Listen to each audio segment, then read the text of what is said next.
ఓ విద్యార్థి, వీలైతే నన్ను క్షమించు.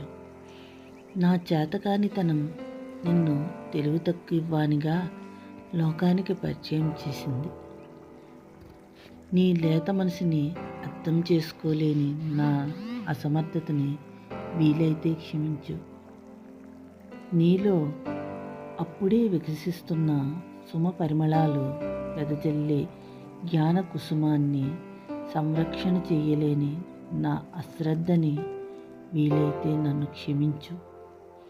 నీలో అమోఘమైన నిగూఢమైన సామర్థ్యాన్ని వెలికి తీయలేని నా అసమర్థతని, నీ ప్రేమలో స్వచ్ఛమైన మాధుర్యాన్ని ఆస్వాదించలేని నా మలినమైన మనసుని, నీ జీవితానికి ఒక భవిష్యవాణి రాసే అవకాశాన్ని, నా స్థిరచిత్తము అంకితభావము లేని నా రాతని వీలైతే క్షమిస్తావు కదా ఓ నా విద్యార్థి.